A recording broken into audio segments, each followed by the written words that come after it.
नमस्कार, दिन भर की बड़ी खबरों में आपका स्वागत है। मैं हूं परवीन शेख। आज इस बुलेटिन में बात होगी लोकसभा से पास हुए महिला आरक्षण बिल के संविधान में हुए बदलाव को लेकर मचे बवाल की, सोनिया गांधी के समर्थन में आई बीजेपी नेता उमा भारती की, सुप्रीम कोर्ट पहुंचे SC/ST आरक्षण पर आए संकट मामले की, साथ ही देखेंगे जाने माने कार्टूनिस्ट इरफान की किस खबर पर पड़ी तिरछी नजर, और बुलेटिन के आखिर में बात करेंगे 50 साल में सबसे ज्यादा महंगाई से परेशान लोगों की। इसके साथ ही और भी कई बड़ी खबरों से आपको करवाएंगे रूबरू, लेकिन तमाम बड़ी खबरों से पहले एक नजर सुर्खियों पर। अमेरिका के राष्ट्रपति जो बाइडेन हो सकते हैं गणतंत्र दिवस पर मुख्य अतिथि, भारत ने अमेरिका के राष्ट्रपति को भेजा न्योता। राजस्थान विधानसभा चुनाव को लेकर कांग्रेस नेता सचिन पायलट का बड़ा बयान, कहा कांग्रेस में किसको क्या मिलना है ये फैसला आला कमान करता है। कनाडा और भारत में तकरार जारी, भारत ने अपने नागरिकों को किया खबरदार, घर से निकलते समय सुरक्षा का रखे ख्याल।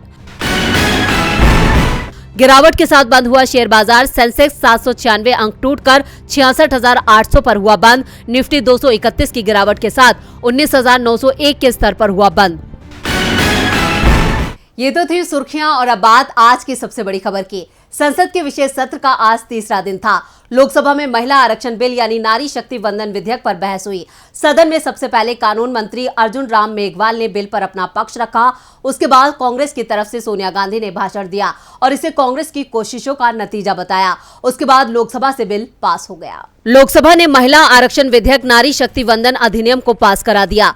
ये बिल सर्वसम्मति से पास हो गया है, जबकि इससे पहले जब भी बिल संसद में पेश हुआ तो जमकर बवाल मचा था, और शायद इसलिए सरकार इस बिल को लोकसभा चुनाव से ठीक पहले लेकर आई है, जिससे इसका फायदा उठाया जा सके। लेकिन अब इसका नुकसान होता दिखाई दे रहा है। बिल पर हुई चर्चा पर बोलते हुए कांग्रेस सांसद राहुल गांधी ने देश में ओबीसी वर्ग की स्थिति सामने रख दी। उन्होंने कहा कि केंद्र में 90 सेक्रेटरी में से सिर्फ 3 ओबीसी वर्ग से हैं। राहुल ने जाति जनगणना की मांग उठाते हुए कहा कि महिला आरक्षण बिल आज ही पास होना चाहिए, लेकिन बाद में जाति जनगणना कराई जाए, इसमें ओबीसी आरक्षण लाया जाए। इससे पहले बिल पर चर्चा में हिस्सा लेते हुए सोनिया गांधी ने भी ओबीसी आरक्षण की बात उठाई थी, जिसका बिल में प्रावधान नहीं किया गया है। सोनिया गांधी ने कहा, ये राजीव गांधी का सपना है जो अभी आधा ही पूरा हुआ है। इस बिल के पारित होने से ये पूरा हो जाएगा। तो शिरोमणि अकाली दल की हरसिमरत कौर बादल ने कहा, देश के इतिहास में पहली बार जनगणना टाली गई, परिसीमन कब होगा पता नहीं। जब सरकार को ही पता नहीं कि महिला आरक्षण को कब लागू कर पाएंगे तो बिल लाने की क्या जल्दी थी। टीएमसी सांसद महुआ मोइत्रा ने कहा, 2029 में भी बिल लागू हो पाएगा या नहीं ये भी नहीं पता। तो जेडीयू के ललन सिंह ने कहा कि ये इंडिया के दबाव में पैनिक होकर उठाया गया कदम है, आपको महिला सशक्तिकरण से कोई मतलब नहीं है। दूसरी ओर सरकार का पक्ष रखते हुए केंद्रीय मंत्री अनुप्रिया पटेल ने कहा कि 2010 में जो बिल राज्यसभा में यूपीए सरकार लाई थी उसमें ओबीसी का ख्याल नहीं रखा गया था। लोकसभा से पास हुए बिल पर अब राज्यसभा में चर्चा होगी। चर्चा तो संविधान में हुए बदलाव की भी हो रही है। बाबा साहब अंबेडकर के बनाए संविधान को लेकर मोदी सरकार हमेशा सवालों में रही है। मोदी सरकार के 9 साल के शासन के दौरान कई बार उस पर संविधान में बदलाव करने और संविधान को खत्म करने के आरोप लगते रहे हैं। एक बार फिर मोदी सरकार संविधान में बदलाव को लेकर सवालों में आ गई है। तो क्या वाकई मोदी सरकार संविधान को खत्म करना चाहती है? देखते हैं ये रिपोर्ट। दुनिया के सबसे बड़े लोकतंत्र का खिताब भारत के नाम है। पूरी दुनिया में भारतीय लोकतंत्र की सराहना होती है। भारतीय लोकतंत्र का आधार है उसका संविधान।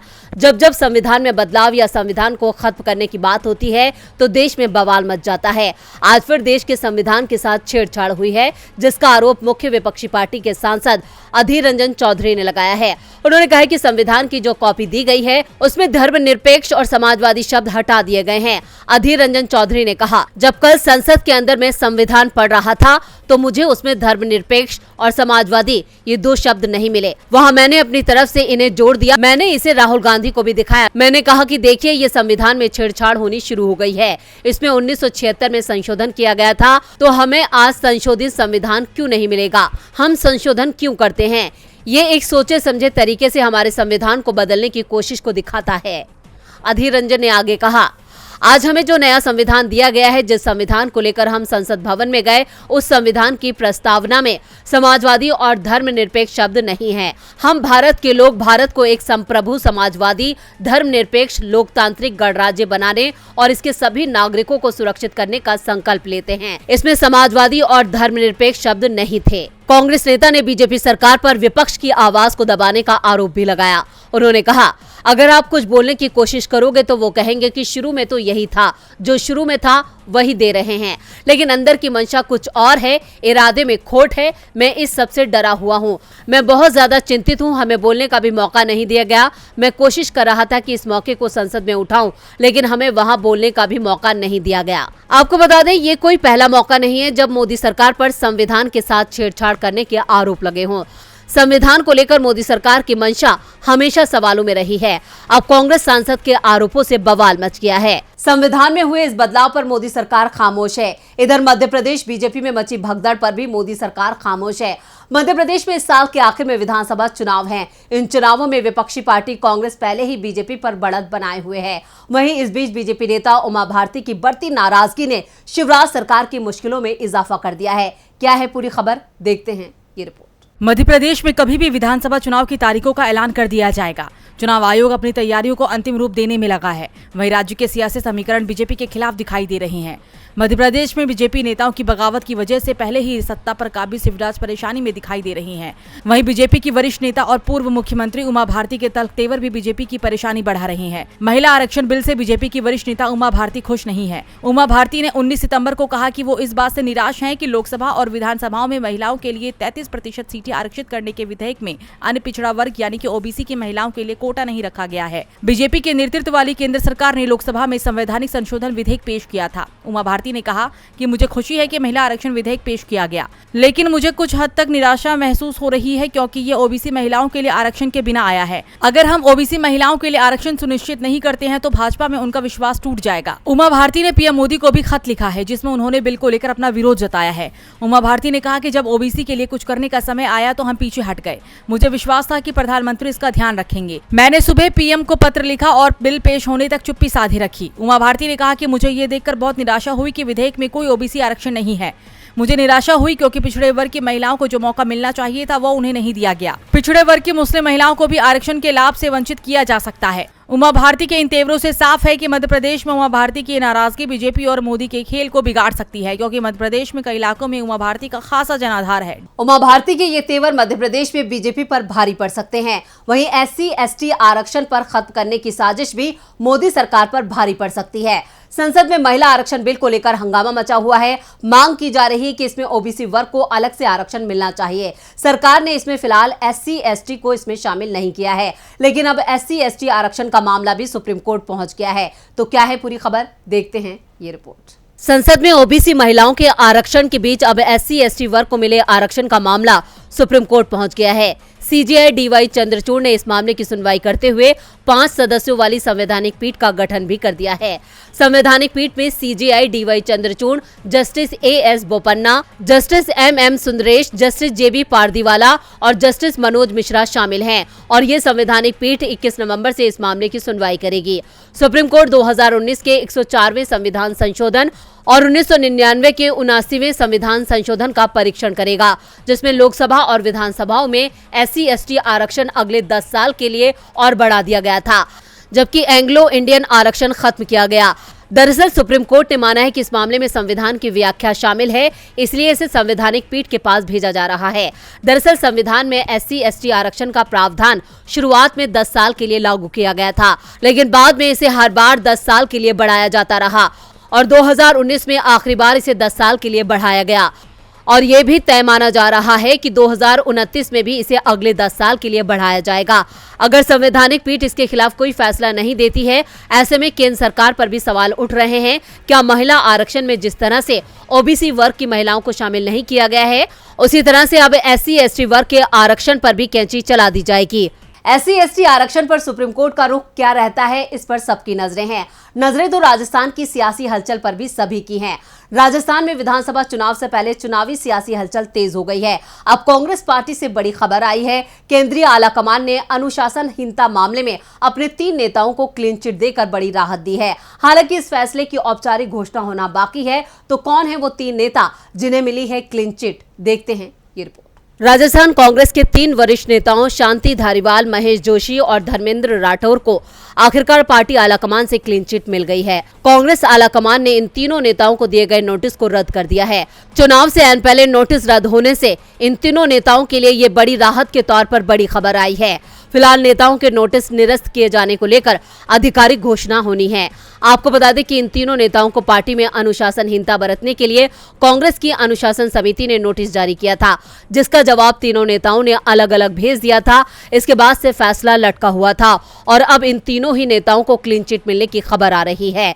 राजस्थान कांग्रेस प्रभारी सुखजिंदर सिंह रंधावा ने कहा, इस बारे में मेरे पास कोई जानकारी नहीं है। ये मामला मेरे कार्यकाल का नहीं है, मेरी नियुक्ति से पहले का ये मामला है। सुखजिंदर सिंह रंधावा से पहले राजस्थान के प्रभारी अजय माकन थे। प्रदेश कांग्रेस के 3 वरिष्ठ नेताओं को मिले नोटिस पर कांग्रेस अध्यक्ष मल्लिकार्जुन खड़गे को फैसला लेना था। पार्टी की अनुशासन समिति ने इस फाइल को कई महीनों पहले ही खड़गे के पास भेज दिया था, तभी से इस पर फैसला पेंडिंग है। धारीवाल, जोशी, राठौर को मिले नोटिस पर फैसला कांग्रेस नेता राहुल गांधी की अगुवाई में निकली भारत जोड़ो यात्रा के कारण अटक गया था। ये मामला पूर्व डिप्टी सीएम सचिन पायलट गुट के बगावती तेवरों के बाद राज्य सरकार पर आए संकट से जुड़ा था। उस समय पार्टी में तेज हुई अंदरूनी खींचतान को संभालने के लिए एआईसीसी पर्यवेक्षक जयपुर आए थे, लेकिन इसी दौरान सरकार में मंत्री धारीवाल के घर एक अलग पैरेलल मीटिंग बुलाई गई थी। इसमें मंत्री महेश जोशी और आरटीडीसी चेयरमैन धर्मेंद्र राठौर की भी भूमिका थी। इसके बाद आलाकमान ने गंभीर मानते हुए अनुशासनहीनता की श्रेणी में इसे माना था और नोटिस जारी किया था, लेकिन अब चुनावों से पहले खड़गे ने तीनों को दिए नोटिस रद्द कर दिए हैं। राजस्थान में कांग्रेस की एकजुटता से बीजेपी बैकफुट पर है। वहीं मध्य प्रदेश में बीजेपी नेताओं की बगावत से शिवराज सरकार भी बैकफुट पर है। मध्य प्रदेश में विधानसभा चुनाव के ऐलान से पहले बीजेपी में भगदड़ मच गई है। हर रोज कोई ना कोई बड़ा नेता बीजेपी से इस्तीफा देके कांग्रेस के हाथ को मजबूत कर रहा है। अब कांग्रेस ने सीएम शिवराज के गढ़ में बड़ी सेंध लगाई है। क्या है पूरी खबर, देखते हैं ये रिपोर्ट। मध्य प्रदेश में शिवराज सरकार मुश्किल में दिखाई दे रही है। चुनाव में हार के डर से बीजेपी नेता दल बदल कर रहे हैं।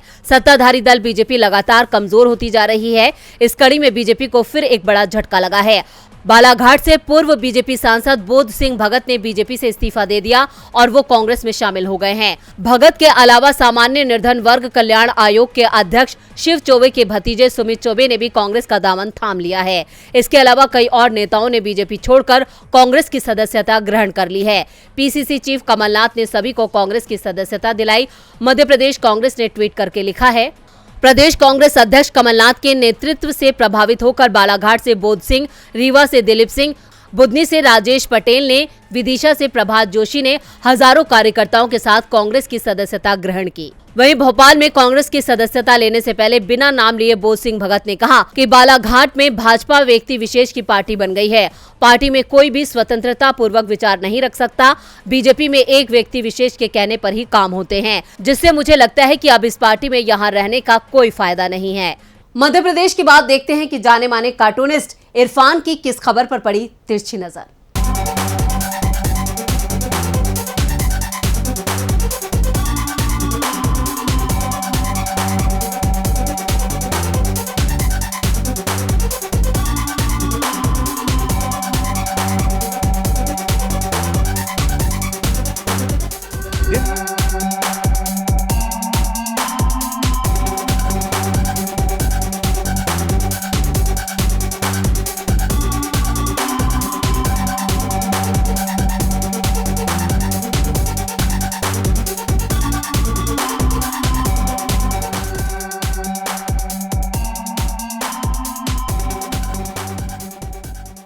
कांग्रेस के नेता अधीर रंजन चौधरी जो पढ़े लिखे हैं, उन्होंने संविधान पढ़ लिया है। उसमें सेकुलर शब्द और सोशलिस्ट शब्द दोनों ही नदारद हैं। चलिए, बाकी संविधान तो बचा हुआ है। कभी ये भी हो सकता है कि अचानक बताया जाए कि संविधान के सारे पेज कोरे हैं और या फिर उन पर देवी देवताओं की तस्वीरें हैं।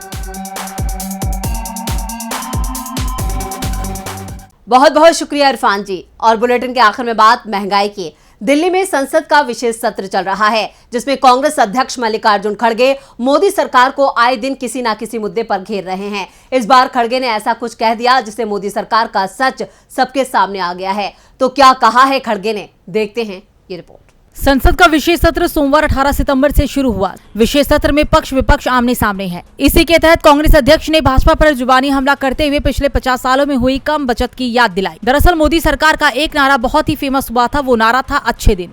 मल्लिकार्जुन खड़गे ने उसे अच्छे दिनों पर तंज कसते हुए अपने विचारों को शेयर किया। खड़गे यहीं नहीं रुके, उन्होंने महंगाई, भ्रष्टाचार और कर्ज को मुद्दा बनाते हुए कहा कि महंगाई की महालूट, गिरती आमदनी और बढ़ती उधारी इसका मुख्य कारण है। 50 साल में सबसे कम हुई जनता की बचत, मोदी सरकार में अच्छे दिनों की ऐसी लगी चपट। कांग्रेस अध्यक्ष ने मोदी सरकार पर हमला बोलते हुए कहा कि मोदी सरकार ने न सिर्फ एक आम परिवार के घर का बजट बिगाड़ा है, बल्कि घरेलू बचत का कम होना भारत की अर्थव्यवस्था के लिए बेहद हानिकारक है। खड़गे ने इस दौरान अर्थव्यवस्था और आम आदमी की पीड़ा को मुद्दा बनाकर अपने विचार व्यक्त किए। प्रधानमंत्री नरेंद्र मोदी सरकार अभी हाल ही में महिला आरक्षण बिल लेकर आई है, जिसको लेकर हर दल में चर्चा हो रही है। उन्होंने कहा कि मोदी सरकार चाहे महिलाओं समेत हर वर्ग के लिए जितने भी चुनावी स्टंट कर ले, लेकिन देश की जनता भाजपा द्वारा प्रायोजित बेरोजगारी, महंगाई, असमानता, मुनाफाखोरी और जुमलों की हरी झंडी को नहीं भूलेगी। तो आज इस बुलेटिन में इतना ही। देखते रहिए DB लाइव। नमस्कार।